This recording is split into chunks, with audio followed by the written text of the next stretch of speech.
اعوذ باللہ من الشیطان اللعین الرجیم بسم اللہ الرحمن الرحیم رب اشرح لی صدری ویسر لی امری واحلل عقدۃ من لسانی یفقهوا قولی اللہم صلی علی محمد وآل محمد۔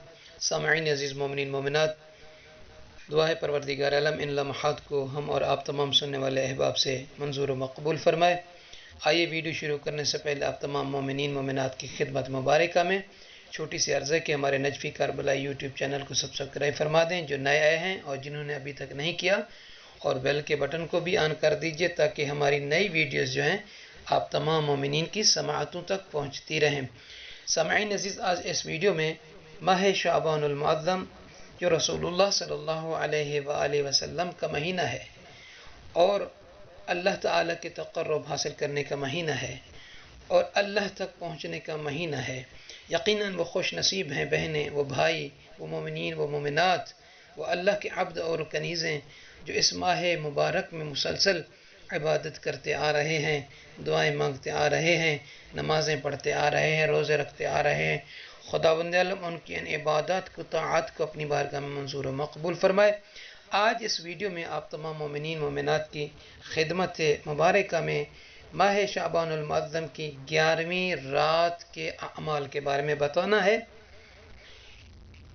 رسول اللہ صلی اللہ علیہ وآلہ وسلم اپنے فرمان مبارک میں 11ویں ماہ شعبان المعظم کی رات کی نماز کے بارے میں ارشاد فرماتے ہیں، اور اس میں طریقہ بھی انشاءاللہ ارشاد فرمائیں گے، وہ بھی آپ کو بیان کرنے کی کوشش کرتے ہیں، اور کیا فضیلت ہے وہ بھی۔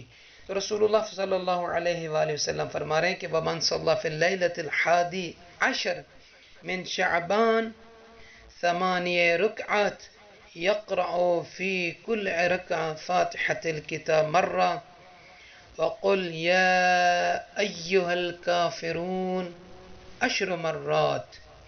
اللہ کے نبی ارشاد فرما رہے ہیں کہ جو شخص، جو کنیز خدا 11ویں شعبان المعظم کی رات میں 8 رکعت نماز پڑھے، یا رسول اللہ اس کا طریقہ کیا ہے؟ اب صلی اللہ علیہ وآلہ وسلم فرما رہے ہیں کہ یقرأ فی کل رکعت فاتحۃ الکتاب مرہ، کہ ان 8 رکعتوں میں سے ہر رکعت میں 1 مرتبہ سورہ الحمد کی تلاوت کرے، وقل یا ایہا الکافرون 10 مرات، اور الحمد کے بعد 10 مرتبہ سورہ کافرون کی تلاوت کرے۔ تو سامعین عزیز، اس کی نیت کیا ہے کہ 2 رکعت نماز پڑھتی ہوں یا پڑھتا ہوں ماہ شعبان المعظم کی 11ویں رات کا، 11ویں شب کا، قربتاً الی اللہ، سورہ الحمد کے بعد 10 مرتبہ سورہ کافرون کی تلاوت کرے، پہلی رکعت میں بھی اور دوسری رکعت میں بھی۔ یہ 2 رکعت کر کے آپ نے 8 رکعت کو پڑھنا ہے۔ اب آئیے اس کی کیا فضیلت ہے، اس کی کیا عظمت ہے ان مومنین کے لیے، ان مومنات کے لیے جو 11ویں شب کی رات کو اس نماز کو پڑھیں گے۔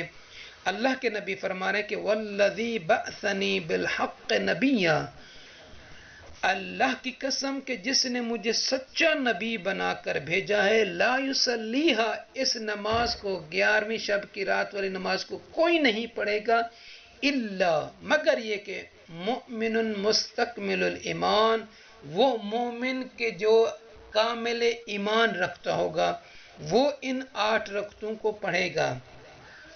وَأَعْطَاهُ اللَّهُ بِكُلِّ رُكْعَةٍ رَوْضَةً مِّن رِّيَاضِ الْجَنَّةِ۔ اللہ کے نبی ارشاد فرما رہے ہیں سامعین عزیز مومنین مومنات کہ اللہ عطا فرمائے گا اس شخص کو ہر رکعت نماز کے بدلے میں جنت کے باغوں میں سے ایک باغ، یعنی 8 رکعت ہے تو ہر رکعت کے بدلے ایک باغ عطا فرمائے گا اللہ۔ کتنے باغ ہو جائیں گے؟ 8 باغ۔ کن کے لیے؟ ان مومنین کے لیے، ان مومنات کے لیے کہ جو اس 11ویں شب کو اللہ کی اس عظیم فضیلت والی نماز کو پڑھے گا۔ دعا ہے پروردگارہ ہمیں دنیا میں بھی آخرت میں بھی کامیابی اور کامرانی عطا فرما۔ تو سامعین عزیز، 11ویں ماہ شعبان المعظم کے روزے کے حوالے سے اللہ کے نبی ارشاد فرما رہے ہیں اللہم صلی علی محمد وعلی محمد ومن صام 11 یوما من شعبان ضرب على قبره 11 منارة من نور. اللہ کے نبی فرما رہے ہیں کہ جو شخص جو کنیز خدا 11ویں شعبان المعظم کا روزہ رکھے گا، اللہ تعالی اس کی قبر پر 11 نور کے مینار لگائے گا، 11 نور کے مینار عطا فرمائے گا. تو سامعین عزیز، ہم اور آپ میں سے کون ہے ایسا شخص، کون ہے ایسی کنیز خدا اللہ کی بندی جو اپنی قبر کو روشن اور منور ہونا نہیں چاہتا؟ اگر چاہتے ہیں کہ اللہ کے 11 نور کے مینارے آپ کی قبر پر لگیں، اور اگر آپ چاہتے ہیں سامعین عزیز مومنین مومنات کہ اللہ آپ کو ہر رکعت کے بدلے میں جنت کا باغ عطا فرمائے، تو آئیے سامعین عزیز اللہ کی اس فرصت والے مہینے میں، اس شب میں یہ اعمال بجا لیں. 8 رکعت نماز کو ہر رکعت میں سورہ الحمد کے بعد 10 مرتبہ سورہ کافرون کی تلاوت کریں. دعا ہے